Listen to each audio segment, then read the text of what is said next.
ಸ್ನೇಹಿತರೆ, ಒಂದು big breaking update ಬರ್ತಾ ಇದೆ. ಸೊ ಅದಕ್ಕಿಂತ ಮುಂಚೆ 2014ರ ಕ್ರೈಸ್ ರಿಕ್ರೂಟ್ಮೆಂಟ್ಗೆ ಸಂಬಂಧಪಟ್ಟ ಹಾಗೆ ಒಂದು GK ಪ್ರಶ್ನೆ ಪತ್ರಿಕೆ ಇದೆ. 100 ಮಾರ್ಕ್ಸು, ಅದು ಒಂದೇ ಒಂದು PDF ನಿಮಗೆ ಅವೈಲೇಬಲ್ ಇದೆ. ಅಂದರೆ 100 ಪ್ರಶ್ನೆಗಳಿಗೂ ಸರಿಯಾದ ಉತ್ತರ ಮತ್ತು ವಿವರಣೆಯನ್ನು ಅಲ್ಲಿ ಪ್ರಿಪೇರ್ ಮಾಡಿದ್ದೀನಿ ನಾನು. ನಿಮ್ಗೆ ಯಾರಿಗಾದರೂ ಅವಶ್ಯಕತೆ ಇದ್ದರೆ ಕ್ಲಿಯರಾಗಿ ಹೇಳ್ತಾ ಇದ್ದೀನಿ. ಸೊ ಒಂದೇ PDF 2014ರ ಕ್ರೈಸ್ ಶಿಕ್ಷಕ ಹುದ್ದೆಗಳಿಗೆ ಸಂಬಂಧಪಟ್ಟಂಥ GK ಪ್ರಶ್ನೆ ಪತ್ರಿಕೆ ಸದ್ಯಕ್ಕೆ ಬೇರೆ ಯಾವುದೂ ಅವೈಲೇಬಲ್ ಇಲ್ಲ. ಸೊ ಆ ಒಂದು ಕ್ವಶನ್ ಪೇಪರ್ ನಿಮಗೆ ಇವನ್ PSTR GKಗೂ ಆಗುತ್ತೆ, HSTR GKಗೂ ಆಗುತ್ತೆ, ಆ್ಯಂಡ್ GPSTR GK ನಿಮ್ದೇನು ಸಬ್ಜೆಕ್ಟ್ ಇದೆ ಅದಕ್ಕೂ ಕೂಡ ಅದು ಎಲ್ಲದಕ್ಕೂ ಕ್ಲಬ್ ಆಗುತ್ತೆ. ಏಕೆಂದರೆ ಯಾವುದೇ ಇಲಾಖೆ ಎಕ್ಸಾಮ್ಸ್ ಆದರೂ GK ಪೇಪರ್ ಕಾಮನ್ ಆಗಿರುತ್ತೆ. ಅದಕ್ಕೆ ಹೇಳಿದೆ, ಯಾರಿಗಾದ್ರೂ ಇಂಟ್ರೆಸ್ಟ್ ಇದ್ದರೆ ನೀವು ಬೈ ಮಾಡ್ಬೋದು. ಡಿಸ್ಕ್ರಿಪ್ಷನ್ ಬಾಕ್ಸಲ್ಲಿ ನಂಬರ್ ಕೊಟ್ಟಿದ್ದೀನಿ, ಜಸ್ಟ್ ವಾಟ್ಸಾಪ್ ಮಾಡಿ. ಚಾರ್ಜಸ್ ಅಪ್ಲೈ ಇದೆ, ನಿಮಗೆ ಒಂದು ಚಾರ್ಜ್ ಹೇಳ್ತೀನಿ, ನೀವು ಇಂಟ್ರೆಸ್ಟ್ ಇರೋರು ನೀವು ಬೈ ಮಾಡಿ. So let's start from the very first heading ಇಲ್ಲಿ. ಸೊ ಏನು ಸಬ್ಜೆಕ್ಟ್ ಇದೆ ಇದು? ರೆಗ್ಯುಲರ್ ಟೀಚರ್ ರಿಕ್ರೂಟ್ಮೆಂಟ್ಗೆ ಸಂಬಂಧಪಟ್ಟಿದ್ದು. ಈಗಾಗಲೇ 14ನೇ ತಾರೀಕಲ್ಲಿ ದ ಫಸ್ಟ್ ಸ್ಟೇಜ್ ಆಫ್ ಒಂದು ಅಫಿಷಿಯಲ್ ನೋಟಿಫಿಕೇಷನ್ ಆಗಿತ್ತು ಸ್ಟೇಟ್ ಗೆಜೆಟಲ್ಲಿ.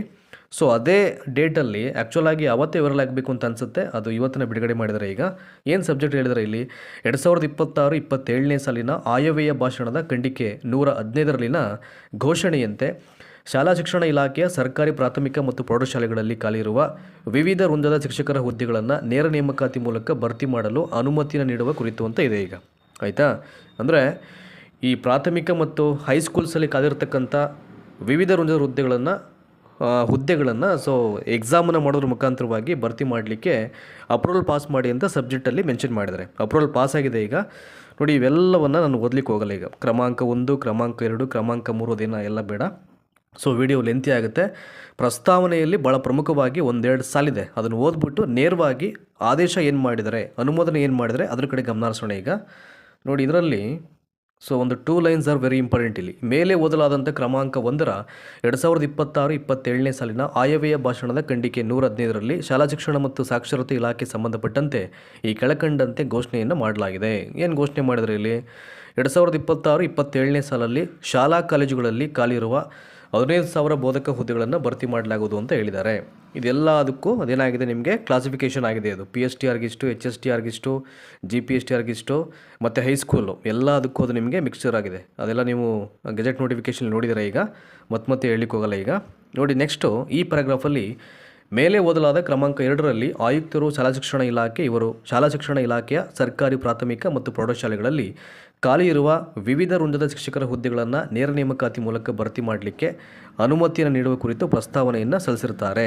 ಇವರು ಆಲ್ರೆಡಿ ಪ್ರಸ್ತಾವನೆಯನ್ನು ಕೊಟ್ಟಿದ್ದಾರೆ. ಈಗ ಸರ್ಕಾರ ಏನು ಮಾಡಿದೆ ಅಥವಾ ಇಲಾಖೆ ಈ ಪ್ರಸ್ತಾವನೆಯನ್ನು ಅಕ್ಸೆಪ್ಟ್ ಮಾಡಿ ತನ್ನ ಅನುಮೋದನೆಯನ್ನು ಈಗ ಏನು ಮಾಡಿದೆ ಇಲ್ಲಿ ನೀಡಿರುವಂಥದ್ದು. ಸೊ ಆ ಒಂದು ಕಾಪಿಯಲ್ಲಿದೆ ಇಲ್ಲಿ ನೋಡಿ, ಇಲ್ಲಿದೆ ಈಗ. ಅದು ಅನುಮೋದನೆ ಮಾಡಿ ಅಕ್ಸೆಪ್ಟ್ ಮಾಡಿರುವಂಥದ್ದು ಇದು. ಸೊ ಅದೇ ಡೇಟಲ್ಲಿ, ಅದು ಏನು ಎಕ್ಸ್ಟ್ರಾ ಅವರು ಬೇರೆ ದಿನಗಳನ್ನು ತಗೊಂಡಿಲ್ಲ, ಅವರು ಸೇಮ್ ಅದೇ ಡೇಟಲ್ಲಿ ಪ್ರಸ್ತಾವನೆ ಸಲ್ಲಿಸಿದ್ದಾರೆ.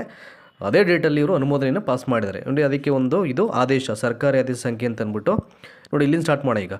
ಪ್ರಸ್ತಾವನೆಯಲ್ಲಿ ವಿವರಿಸಿರುವ ಅಂಶಗಳ ಹಿನ್ನೆಲೆಯಲ್ಲಿ ಶಾಲಾ ಶಿಕ್ಷಣ ಇಲಾಖೆಯ ಸರ್ಕಾರಿ ಪ್ರಾಥಮಿಕ ಮತ್ತು ಪ್ರೌಢಶಾಲೆಗಳಲ್ಲಿ ಖಾಲಿಯಿರುವ ವಿವಿಧ ವೃಂದದ ಶಿಕ್ಷಕರ ಹುದ್ದೆಗಳನ್ನು ಈ ಕೆಳಕಂಡಂತೆ ನೇರ ನೇಮಕಾತಿ ಮೂಲಕ ಭರ್ತಿ ಮಾಡಲು ಸರ್ಕಾರ ಅನುಮೋದನೆಯನ್ನು ನೀಡಿ ಆದೇಶವನ್ನು ಮಾಡಿದೆ. This point is very important. ಆಯಿತಾ? ಸೊ ಅನುಮೋದನೆ ನೀಡಿ ಈಗ ಈ ನೋಟಿಫಿಕೇಷನ್ ಮಾಡಿರುವಂಥದ್ದು. ಸೊ ಇನ್ನೇನು ಉಳಿದಿರೋದೇನು ಈಗ? ಸೊ ಈಗ ಅಪ್ಲಿಕೇಶನ್ ಪ್ರಾಸೆಸ್ ಯಾವಾಗ, end date, fees payment, syllabus ಇದನ್ನು ಅವರು ಬಿಡುಗಡೆ ಮಾಡಬೇಕು. ಮತ್ತು ಜಿಲ್ಲಾವಾರು ಹುದ್ದೆಗಳ ವರ್ಗೀಕರಣ ಅದೊಂದು ಕಾಪಿ ಬಂದ್ಬಿಡ್ತು ಅಂತಂದರೆ ನಿಮಗೆ it will be a final copy. ಅದು ಬರುತ್ತೆ, ಅದು ವಿತಿನ್ ಫ್ಯೂ ಡೇಸಲ್ಲಿ. ಇಲ್ಲಿ ನೋಡೋಣ ಈಗ ಏನು ಹೇಳಿದ್ರೆ ಅಂತಂದ್ಬಿಟ್ಟು ಇಲ್ಲಿ ಈ ಕೆಳಕಂಡಂತೆ ಅನುಮೋದನೆಯನ್ನು ಮಾಡಿ ಆದೇಶ ಮಾಡಲಾಗಿದೆ. ಇಲ್ಲಿ ಅಂಕಿಅಂಶವನ್ನು ಕೊಟ್ಟಿದ್ದಾರೆ. ಕಲ್ಯಾಣ ಕರ್ನಾಟಕ ಪ್ರದೇಶ ಇದು ನೋಡ್ಕೊಳ್ಳಿ. ಇಲ್ಲಿ ಎಷ್ಟು ಹುದ್ದೆಗಳು? ಅಲ್ಲಿಗೆ 6,967 ಹುದ್ದೆಗಳು. ಸೊ ಫಸ್ಟ್ ಕಾಲಮ್ ಏನಿದ್ದು it is for KK, that is Kalyana Karnataka. So ಹುದ್ದೆಗಳ ವಿವರ, ಹುದ್ದೆಗಳ ಸಂಖ್ಯೆ. GPT graduate primary teachers that is 3,228.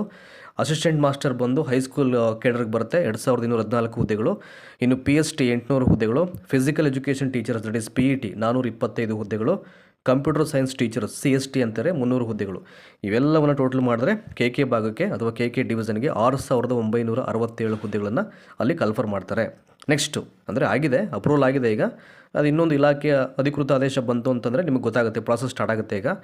Next Kalyana ಕರ್ನಾಟಕೇತರ ದಟ್ ಈಸ್ ನಾನ್ KK ಅಂತೀವಿ, ನಾನ್ ಕಲ್ಯಾಣ ಕರ್ನಾಟಕ ಅಂತಂದ್ಬಿಟ್ಟು ಇಲ್ಲಿ ಗ್ರಾಜ್ಯುಯೇಟ್ ಪ್ರೈಮರಿ ಟೀಚರ್ಸು GPT ಬಂದು 5,272 ಹುದ್ದೆಗಳು. ಅಸಿಸ್ಟೆಂಟ್ ಮಾಸ್ಟರ್ 2,286 ಹುದ್ದೆಗಳು. ಫಿಸಿಕಲ್ ಪ್ರೈಮರಿ ಸ್ಕೂಲ್ ಟೀಚರ್ಸ್ ಬಂದು 100 ಹುದ್ದೆಗಳು. ಅಂದರೆ ನಮ್ಮ ಭಾಗಕ್ಕೆ ಈ ನಾನ್ ಕಲ್ಯಾಣ ಕರ್ನಾಟಕ ಭಾಗಕ್ಕೆ 100 ಹುದ್ದೆಗಳಿದೆ PST. ಹೈಯೆಸ್ಟ್ ಇರೋದು ಇಲ್ಲಿ 5572 GPT ಹುದ್ದೆಗಳನ್ನೇ. ಅದು ಬಿಟ್ಟರೆ ಅಸಿಸ್ಟೆಂಟ್ ಮಾಸ್ಟರ್ HSTR ಹುದ್ದೆಗಳು 2286 ಇದೆ. ಇನ್ನು 175 ಹುದ್ದೆಗಳು PET ಫಿಸಿಕಲ್ ಎಜುಕೇಷನ್ ಟೀಚರ್ಸು, ಇನ್ನು ಕಂಪ್ಯೂಟರ್ ಸೈನ್ಸ್ ಟೀಚರ್ಸು CST 200 ಹುದ್ದೆಗಳು. ಸೊ ನಮ್ಮ ಭಾಗಕ್ಕೆ 8333 ಒಟ್ಟಾರೆ ಹುದ್ದೆಗಳು. ಅರ್ಥ ಆಯಿತು ನಿಮಗೆ? ನೆಕ್ಸ್ಟು ನೋಡಿ, ಇಲ್ಲಿ ಹೇಳ್ತಾರೆ ಈಗ ಈ ಆದೇಶವನ್ನು ಆರ್ಥಿಕ ಇಲಾಖೆಯ ಟಿಪ್ಪಣಿ ಸಂಖ್ಯೆ, ಎಕನಾಮಿಕ್ ಡಿಪಾರ್ಟ್ಮೆಂಟ್ನ ಒಂದು ಟಿಪ್ಪಣಿ ಸಂಖ್ಯೆಯನ್ನು ಬರ್ತೇ ಅದು. ಸೊ ಯಾವುದೇ ಆದೇಶಕ್ಕೂ ಇದು ಕಾಮನ್ ಆಗಿ ಅಪ್ರೂವಲ್ ಪಾಸ್ ಮಾಡಿದ ನಂತರದಲ್ಲಿ ದಿನಾಂಕ 8/6/2026 ನೀಡಿರತಕ್ಕಂಥ ಸಹಮತಿಯ ಅನ್ವಯ ಇದನ್ನು ಹೊರಡಿಸಲಾಗಿದೆ. ಕರ್ನಾಟಕ ರಾಜ್ಯಪಾಲರ ಆದೇಶ ಅನುಸಾರ ಅವರ ಹೆಸರಿನಲ್ಲಿ BK ಮಮತಾಮಣಿ ಮೇಡಮ್ ಅವರು ಸರ್ಕಾರದ ಅಧೀನ ಕಾರ್ಯದರ್ಶಿಗಳು, ಶಾಲಾ ಶಿಕ್ಷಣ ಮತ್ತು ಸಾಕ್ಷರತಾ ಇಲಾಖೆ. ಸೊ ಏನು ಹುದ್ದೆಗಳ ಭರ್ತಿ ಮಾಡಲಿಕ್ಕೆ ಈಗ ಏನು ಮಾಡಿದೆ ಇಲಾಖೆ ಅಪ್ರೂವಲನ್ನು ಪಾಸ್ ಮಾಡಿರುವಂಥದ್ದು. ಸೊ ಇನ್ನೇನು ಅಂದರೆ ಓನ್ಲಿ 1 ಕಾಪಿ ಲೆಫ್ಟ್ ಅಷ್ಟೇ ಬರಬೇಕಾಗಿರ್ತಕ್ಕಂಥದ್ದು. ಉಳಿದಿರುವಂಥದ್ದು ಒಂದು ಇಲಾಖೆಯ ಫೈನಲ್ ನೋಟಿಫಿಕೇಷನ್ ಬಂದುಬಿಟ್ರೆ ನಿಮಗೆ ಇನ್ನೇನು ಇಲ್ಲ. ಇನ್ನು ಇಮಿಡಿಯೇಟು ಅಪ್ಲಿಕೇಶನ್ ಪ್ರೊಸೆಸ್ ಸ್ಟಾರ್ಟ್ ಮಾಡಬೇಕಾಗುತ್ತೆ. ಮುಗಿದ ತಕ್ಷಣ ಎಕ್ಸಾಮ್ ಡೇಟ್ ಅನೌನ್ಸ್ ಆಗುತ್ತೆ. ಅದಾದ ತಕ್ಷಣ ನಿಮಗೆ ಹಾಲ್ ಟಿಕೆಟ್ ಜನ್ರೇಟ್ ಆಗುತ್ತೆ. ಸೊ ಆಫ್ಟರ್ವರ್ಡ್ಸ್ ಎಕ್ಸಾಮು ನೀವು ಬರೆಯುವಂಥದ್ದು. ಸೊ ಇವೆಲ್ಲವೂ ಕೂಡ ಬೇಗ ಆಗಲೇಬೇಕು ಅಂತಕ್ಕಂಥದ್ದು ಸಾಕಷ್ಟು ವರ್ಷಗಳಿಂದ ಜಾತಕ ಪಕ್ಷಿಗಳ ಹಾಗೆ ವೆಯ್ಟ್ ಮಾಡ್ತಾ ಇರ್ತಕ್ಕಂಥ ಅದೆಷ್ಟೋ ಲಕ್ಷ ಶಿಕ್ಷಕ ಅಭ್ಯರ್ಥಿಗಳ ಒಂದು ಕನಸಿದು. ಎಲ್ರಿಗೂ ಒಳ್ಳೆಯದಾಗಲಿ, ಚೆನ್ನಾಗಿ ಓದ್ಕೊಳ್ಳಿ. ಸೊ ಯಾವುದೇ ಸಮಸ್ಯೆ ಆಗದೆ ನೀವು ಎಕ್ಸಾಮನ್ನು ಯಶಸ್ವಿಯಾಗಿ ನೀವು ಬರೆದು ಸೆಲೆಕ್ಷನ್ ಆಗಿ. ಎಲ್ರಿಗೂ ಧನ್ಯವಾದ. Thank you so much.